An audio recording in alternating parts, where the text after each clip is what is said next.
සවස 6යි. මේ ශ්‍රී ලංකා ගුවන්විදුලි සංස්ථාවයි. මෙන්න ප්‍රවෘත්ති.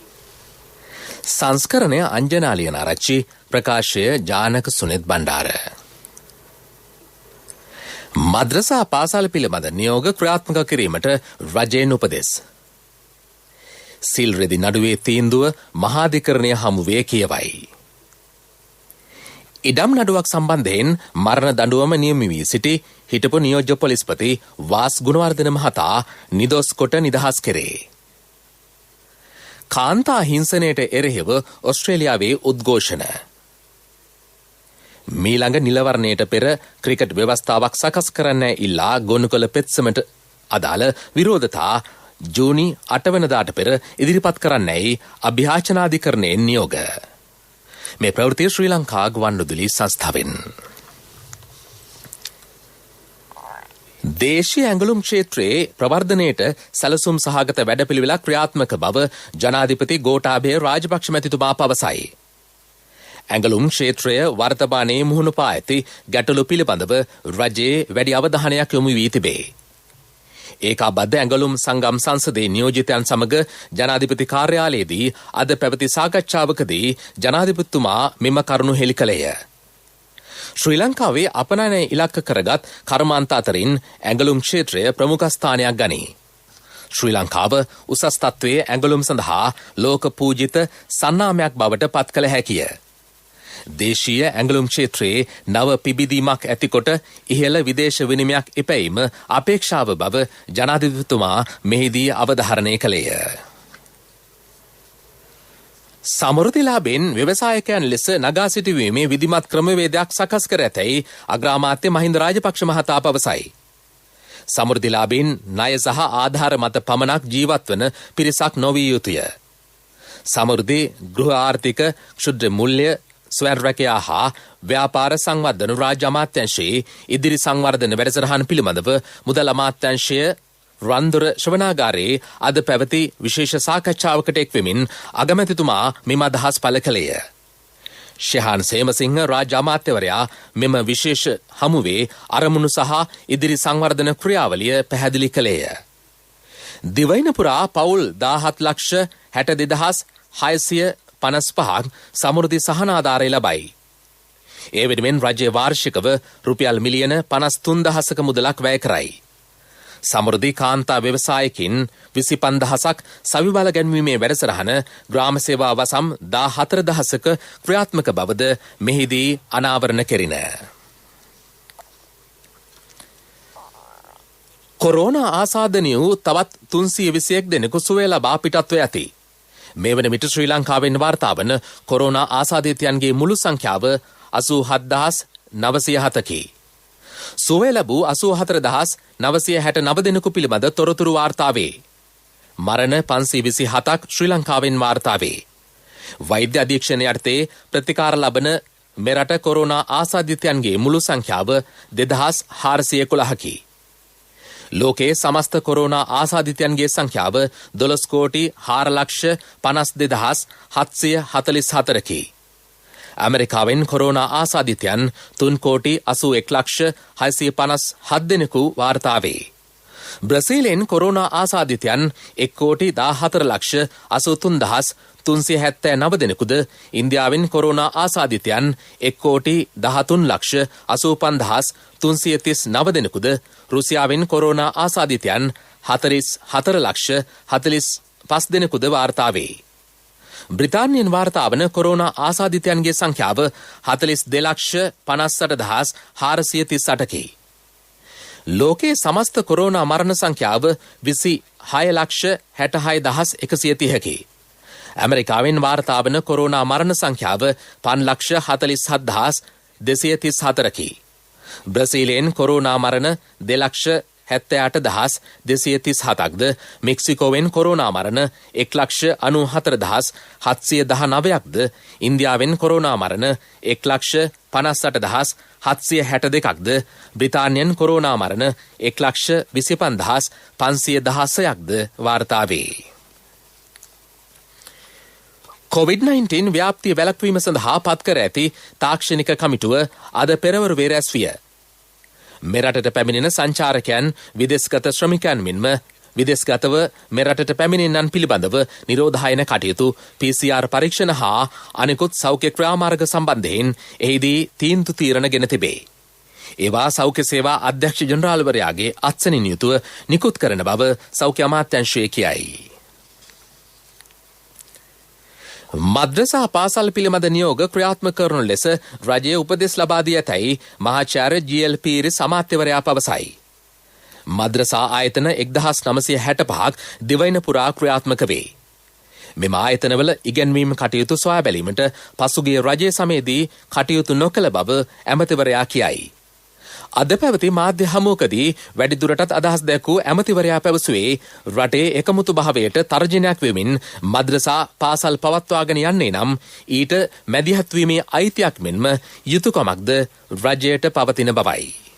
පිටරටින් 600ක් විතර ආවා ඒ කාලය තුල යහපාලනය කියන රජයේ කාලය තුල 600ක් විතර පුද්ගලයන් ආවා මේවට උගන්වන්න. ගෝඨාභය රාජපක්ෂ මැතිතුමා ආරක්ෂක ලේකම් හැටියට හිටපු කාලේ මේකට ඉඩ දුන්නේ නැහැ. ඊටමත් සමීප සම්බන්ධයක් තිබුණා බුද්ධි අංශය හා ආගමන විගමන නිලධාරීන් අතර. මේ ආයතන වලට ඇවිල්ලා උගන්වන්න කවුරු හරි වීසා බලපත්‍රයක් ඉල්ලනවා නම් මේ පුද්ගලයාගේ ඉතිහාසය විස්තර සහිතව හොයලා බැලුවා. ඒ සියල්ලක්ම අහෝසි කළා යහපාලන රජය. වීසා දුන්නා ගුවන් තොටුපළ. ඒ පුද්ගලයා නාම කිසිම ප්‍රශ්නයක් අහන්න නැතුව මොකොත්ම විමර්ශනයක් කරන්නේ නැතුව ක්ෂණික ගුවන් තොටුපළේම වීසා දුන්නා. ඉතින් ඒවෙන් තමයි මේක මේ විදිහට ව්‍යාප්ත වුනේ. දැන් මම දැක්කා අද විරුද්ධ පක්ෂයේ മന്ത്രിවරයෙක් හිටපු ඇමතිවරයෙක් කියලා දෙනවා මේවා මෙහෙම පාලනය කිරීම නීති විරෝධී කියලා. කිසියත් නීති විරෝධී නැහැ. රටේ වෛරය විරසකය වපුරනවා. රටේ එකමුතුකමට සාමයට තර්ජනයක් වන විදිහට මේ මද්‍රසා කියන ආයතන මේ විදිහට පවත්වාගෙන යනවා නම් ඒ සම්බන්ධයෙන් මැදහත් වීමට රජයට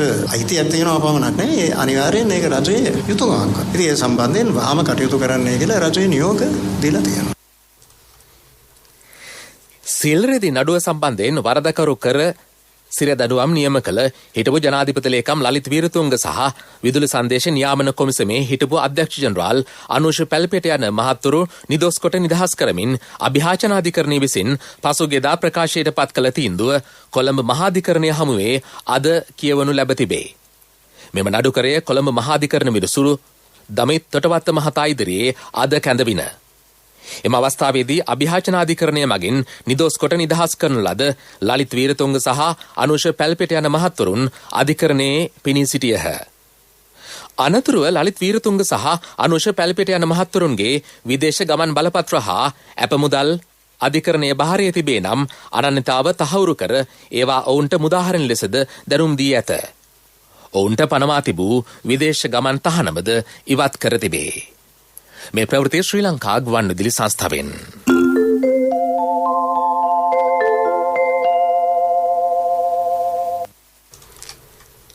යලිත් ප්‍රවෘත්ති. ඉඩම් නඩුවක් සම්බන්ධයෙන් මරණ දඬුවම නියමියේ සිටි හිටපු නියෝජ්‍ය පොලිස්පති වාස් ගුණවර්ධන මහතා නිදොස් කොට නිදහස් කෙරේ. ව්‍යාජ ඔප්පුවක් සකස් කර මහරගම ප්‍රදේශයේ අක්කර 1.5ක ඉඩමක් පවරාගත්තේ යයි චෝදනා එල්ල කරමින් හිටපු නියෝජ්‍ය පොලිස්පති වාස් ගුණවර්ධන මහතා සහ ඔහුගේ බිරිඳට එරෙහිව ගොනු කර ඇති නඩුවකින් ඔවුන්ව නිදහස් කිරීමට කොළඹ මහාධිකරණ විනිසුරු ආදිත්‍ය පටබැඳිගේ මහතා අද නියෝග කර ඇත. මෙම නඩුව සම්බන්ධයෙන් අධිකරණය හමුවේ මූලික විරෝධතා ඉදිරිපත් කළ විත්තිකරුවන් වෙනුවෙන් පෙනී සිටි නීතිඥ ජාලිය සමරසිංහ මහතා එම නඩුවට හේතුවන අපරාධය සිදුවී ඇත්තේ 1996 වසරේ බව පෙන්වා දුන්නේය.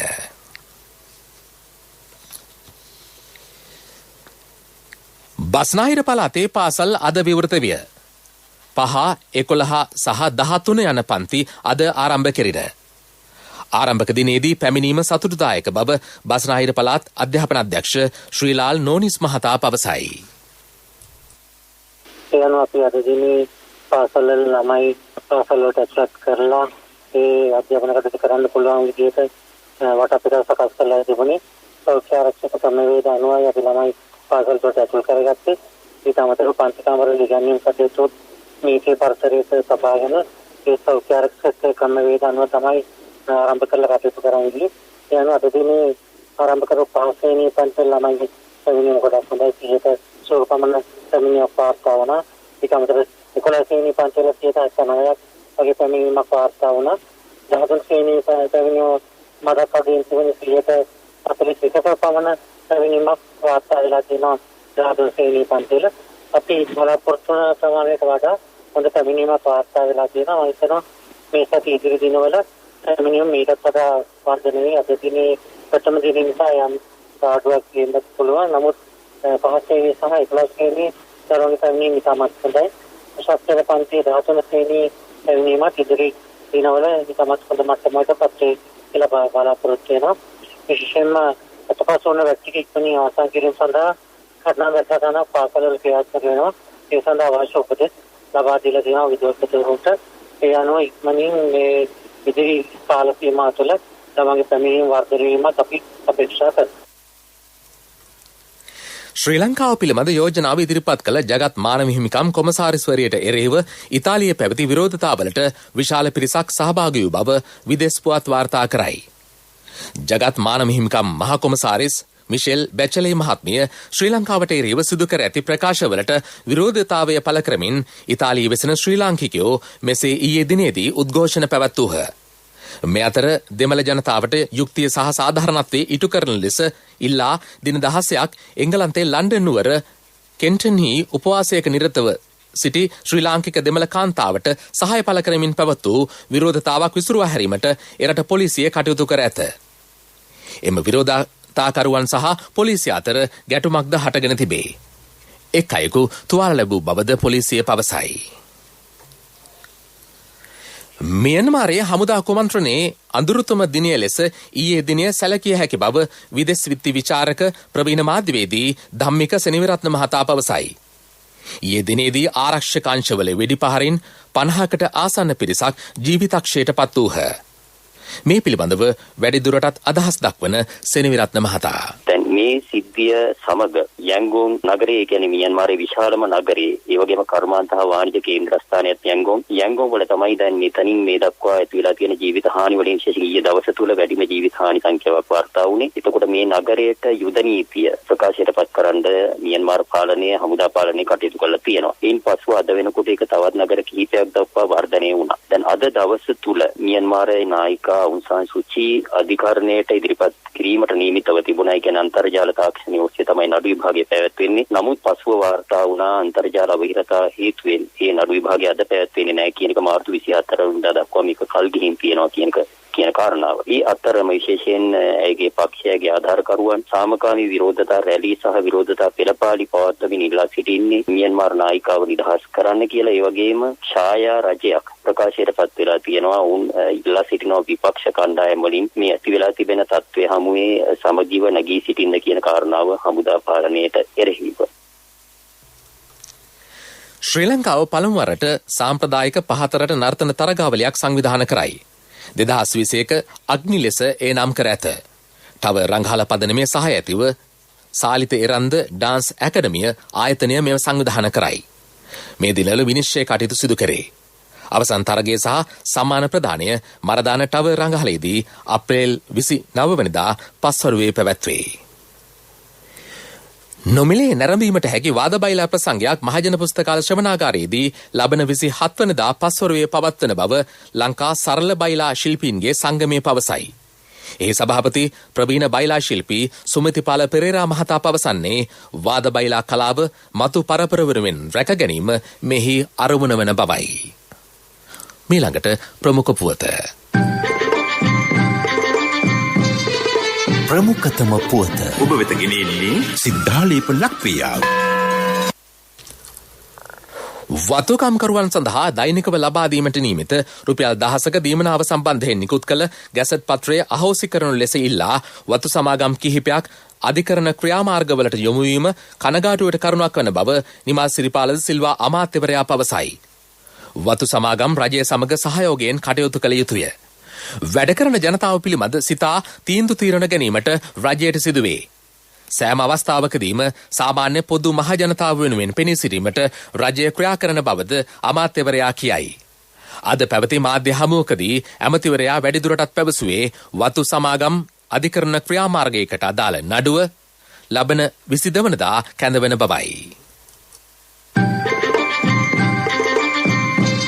ප්‍රමුඛතම පුවත ඔබ වෙත ගෙන ආවේ සිද්ධාලේප ලක්පියාව. ශක්ති හඬ අවධානය පිණිසයි. බොහෝ පිළිකා රෝගවලට හේතුව අවිධිමත් ප්ලාස්ටික් භාවිතය බව වයිඹ පිළිකා සංගමේ සභාපති DMTB දසනායක මහතා පවසයි. මෙම ප්ලාස්ටික් වර්ග පිලිස්සීමෙන් නැතිවන වායු මානව ශරීරයට බෙහෙවින් හානිදායකය. අද ජාත්‍යන්තර පාරිභෝගික දිනයයි. එබැවින් ජනතාව ඒ සම්බන්ධයෙන් වැඩි අවධානයක් යොමු කර ක්‍රියා කළ යුතුයයි දසනායක මහතා වැඩිදුරටත් පෙන්වා දෙයි. ක්ෂණික හා සකස් කළ ආහාර භාවිතයෙන් ඉවත්ව පිළිකාරෝගෙන් අනාගත පරපුර බේරා ගැනීමේ වගකීම සියලු වැඩිහිටියන් සතු බවද ඔහු පවසයි.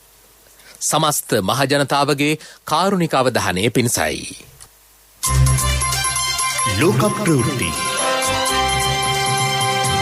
අනුග්‍රහය People's ලීසින් විප්ලවයට ඔබත් එක්වන්න. කිසිදින නොලැබෙන අසම සම ලීසින් වාරික සමගින් අවම පොලියකට විස්තර දැනගන්න ළඟම People's ලීසින් ශාඛාවකට පිවිසෙන්න. නැත්නම් කතා කරන්න 0112 206 300. People's leasing විශ්වාසයේ ප්‍රමුඛයා. කාන්තා හිංසනයට එරෙහිව ඔස්ට්‍රේලියාවේ දහස් සංඛ්‍යාත පිරිසක් උද්ඝෝෂණ පවත්වති. ඔස්ට්‍රේලියානු පාර්ලිමේන්තුව අසලට රැස් වූ කාන්තාවෝ විශාල පිරිසක් මෙසේ උද්ඝෝෂණය කරති. හිටපු නීතිපතිවරයා සිදු කළ දූෂණ ක්‍රියාවලිය සම්බන්ධයෙන් නීතිය ඉටු නොවීම මෙම උද්ඝෝෂණවලට හේතු වී ඇත. නෙදර්ලන්ත මහමැතිවරණය අනිද්දා පැවැත්වේ. අවදානම් සහිත පුද්ගලයන්ට අද සහ හෙට ඡන්දය පාවිච්චි කළ හැකිය. නෙදර්ලන්ත අගමැති මාක් රූට් 2010 සිට බලයේ රැඳී සිටී. යුරෝපයේ දීර්ඝ කාලයක් සියදුරේ කටයුතු කරන නායකයා වන්නේ ඔහුයි. මෙවරත් ඔහුගේ ජයග්‍රහණය පිළිබඳව වැඩි දෙනෙකු අනාවැකි පළ කරයි. කෙසේ වෙතත් ඉකුත් ජනවාරි මාසයේ සිට රූට් මහතාගේ රජයට එරෙහිව ජනතාව විරෝධතා පැවැත්වූ අතර දෙවන ලෝක යුද්ධයෙන් පසු ඒ රටේ පළමු වාතාවට ඇඳරි නීතිය පැනවීමද සිදු කෙරෙන. ගෝලීය කොවිඩ්ෙන්වත් සමව බෙදා හැරීම සඳහා එක්සත් ජාතීන්ගේ සංවිධානය එක්ව පමණයි නමින් නව ක්‍රමවේදයක් ආරම්භ කරයි. සෑම රටක්ම එන්නත ලබාගත් බව සහතික කිරීම මෙහි උත්සාහයයි. සියලු දෙනා එක්ව කටයුතු කළහොත් පමණක් ලොව සෑම කෙනෙකුටම කොවිඩ් එන්නතක් ලබා ගැනීම සහතික වනු ඇත. වසංගතය නිමාකොට බලාපොරොත්තුවේ නවයුගයක් උදා කළ හැක්කේ එවිට බව එක්සත් ජාතීන්ගේ නියෝජ්‍ය මහලේකම් අමිනා ජේ මොහොමඩ් පවසයි. මේ වසර නිමාවන විට සෑම රටකම ජනගහනෙන් 30%කට එන්නත් ලබාදීම ලෝක සෞඛ්‍ය සංවිධානයේ කොවැක්ස් වැඩසටහනේ අරමුණයි. ලොව ධනවත් රටවල් 10 ඉදිරි මාසයේදී ඔවුන්ගේ සියලු ජනතාවට එන්නත ලබා දීමට කටයුතු සංවිධාන කර තිබේ. People's ලීසින් විප්ලවයට ඔබත් එක්වන්න. කිසිදින නොලැබෙන අසම සම ලීසින් වාරික සමගින් අවම පොලියකට විස්තර දැනගන්න ළඟම People's ලීසින් ශාඛාවකට පිවිසෙන්න. නැත්නම් කතා කරන්න 0112 206 300. People's leasing විශ්වාසයේ ප්‍රමුඛයා. තිරසර සංවර්ධනයක පුවත් සම්පින්ඩනය සංවර්ධන පුවත් ඔබ වෙත ගෙනෙන්නේ CIB අවුරුදු සමගින් මාර්තු 16 සිට 30 දක්වා සෑම බිල් පතකටම වටිනා තෑගි වවුචර් පත් බැංකු කාඩ් සඳහා 20% දක්වා වත්නම් අපේම තැනකින් අපේම දෙයක් CIB. සංචාරක කලාපවල යටිතල පහසුකම් සංවර්ධනය ආරම්භේ. මාර්ග පාලම් තොරතුරු මධ්‍යස්ථාන ආදී ඉදිකිරීම් වලට අවශ්‍ය ප්‍රතිපාදන වෙන් කරන ලද බව ප්‍රසන්න රණතුංග අමාත්‍යවරයා පවසයි. ප්‍රධාන සංචාරක කලාපවල ආකර්ශනීය ස්ථාන හඳුනා ගනිමින් මෙම ව්‍යාපෘති ක්‍රියාත්මක වේ. මෙම වසර තුළ සියලු සැලසුම් අවසන් කෙරේ. ගම්පහ හිනරත්ගොඩ උද්භිද උද්‍යානයේ නව ප්‍රවේශ පාලම ඉදිකිරීමේ කටයුතු ආරම්භමින් අමාත්‍යවරයා මෙම අදහස් පළ කළේය.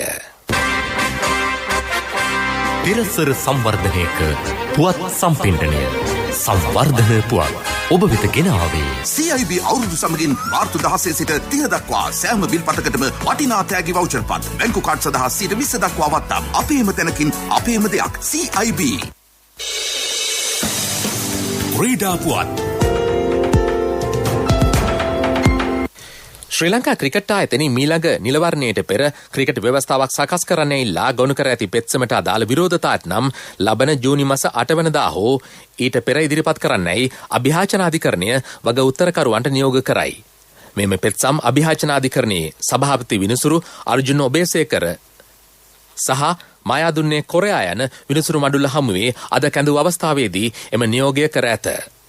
ක්‍රීඩා අමාත්‍ය නාමල් රාජපක්ෂ මහතා ඇතුළු පිරිසක් මෙහි වග උත්තරකරුවන් ලෙස නම් කර ඇත. මෙම පෙත්සම ගොනු කරනු ලැබුවේ මුත්තයා මුරලිදරන් සිදත් වෙත්තමුණි ඇතුළු හිටපු ක්‍රීඩකයන් 12 දෙනෙකු විසිනි. ඕවර 2020 ජාත්‍යන්තර තරගවලදී ලකුණු 3000ක් වූ ප්‍රථම ක්‍රිකට් ක්‍රීඩකයා බවට විරාට් කෝලි පත් වෙයි. ඊයේ එංගලන්තයත් සමග අහමදාබාද්හි පැවති තරගයේදී රැස් කළ ලකුණු සංඛ්‍යාවත් සමග ඔහු මෙම කඩයිම පසු කළේය. මේ දක්වා ඔහු තරග 87කට සහභාගී වී ඇත.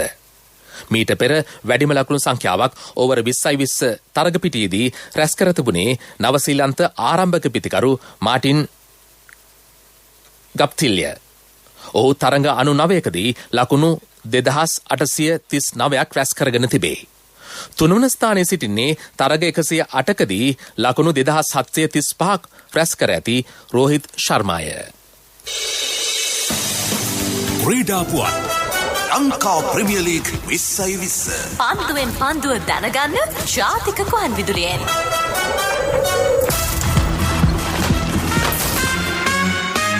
ව්‍යාපාරික පුවත් ඔබ වෙත ගෙන එන්නේ 2021 වසරේ පළමු ශ්‍රේණියට ඇතුළු වන පුංචි හපනුන්ට ජාතික ඉදිරි කිරීමේ බැංකුවේ හපන් ගිණුමෙන් රුපියල් 1000ක තැන්පතුවක්. ඔබේ මුදලට සුරක්ෂිතම ස්ථානය ජාතික ඉදිරි කිරීමේ බැංකුව.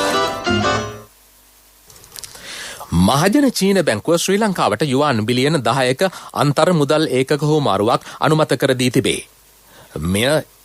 මෙරට ආර්ථිකයේ විශ්වාසනීයත්වය සනාථ කරන ප්‍රකාශනයක් බව චීනයේ ශ්‍රී ලංකා තානාපති ආචාර්ය පාලිත කොහොන මහතා පවසයි. මේ රටේ ආර්ථිකය තවදුරටත් ශක්තිමත් කිරීමට හේතුවක් වනු ඇත.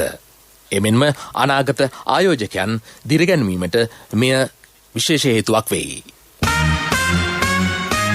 ව්‍යාපාරික පුවත් ඔබ වෙත ගෙන ආවේ 2021 වසරේ පළමු ශ්‍රේණියට ඇතුළු වන පුංචි හපනුන්ට ජාතික ඉදිරි කිරීමේ බැංකුවේ හපන් ගිණුමෙන් රුපියල් 1000ක තැන්පතුවක්. වැඩි පොලියක්, ඉතුරු ගිණුමට 100% රාජ්‍ය ආරක්ෂාව, ශිෂ්‍යත්ව විභාගය සඳහා ආදර්ශ ප්‍රශ්න පත්‍ර කට්ටල් සහ දිවයින පුරා විහිදුණු ශාඛා ජාලය හා තැපැල් උපතැපැල් කාර්යාල ජාලය මගින් ගනුදෙනු කිරීමේ හැකියාව. ඔබත් අදම ඔබේ සිඟිත්තාගේ අනාගතය වෙනුවෙන් හපන් ගිණුමක් කරවන්න.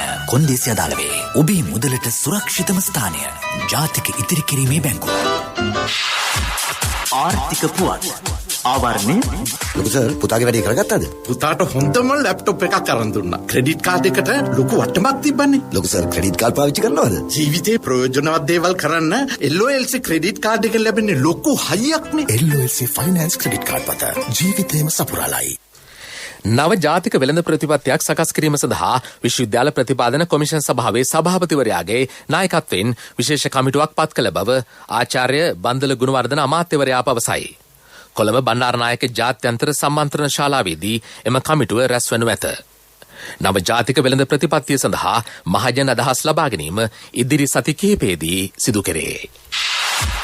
ආර්ථික පුවත් ආවරණය අයියෝ ආද අප්පා මේ යන්නේ නෑනේ. මේ ඔය වසන්තයි යන්නේ. ඇයි මල්ලි මොකද හදිස්සිය? නෑ අයියේ ඉතින් සල්ලි තමයි හදිස්සිය. ඇත්තද? හැබැයි සල්ලි හදිස්සි උනාට මල්ලි හදිස්සි වෙන්න එපා. ඕනම LOLC ෆයිනෑන්ස් ශාඛාවක ත්‍රිවිලර් එකේ පොත තියලා එවලේම සල්ලි ගන්න. LOLC ෆයිනෑන්ස් වීල් පොතට කෑෂ්, වීල් පොතට ඉවිලෙම කෑෂ් අතට.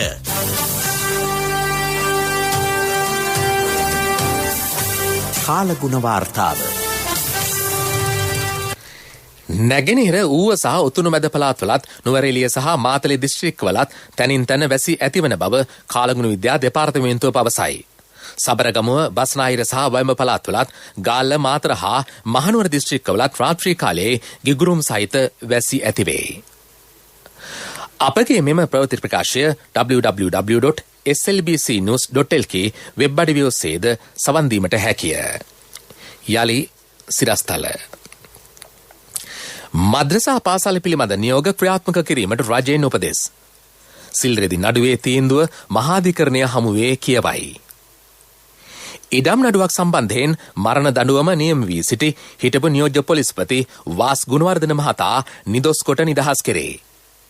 කාන්තා හිංසනයට එරෙහිව ඔස්ට්‍රේලියාවේ උද්ඝෝෂණ. මීළඟ නිලවරණයට පෙර ක්‍රිකට් ව්‍යවස්ථාවක් සකස් කරන්න ඉල්ලා ගොනු කළ පෙත්සමට අදාළ විරෝධතා ජූනි 8 වනදාට පෙර ඉදිරිපත් කරන්නයි අභ්‍යාචනාධිකරණයෙන් නියෝග. අපේ මීළඟ ප්‍රධාන ප්‍රවෘත්ති ප්‍රකාශය අද රාත්‍රී 9ට. සන්ධ්‍යා ප්‍රවෘත්ති සමාප්තයි.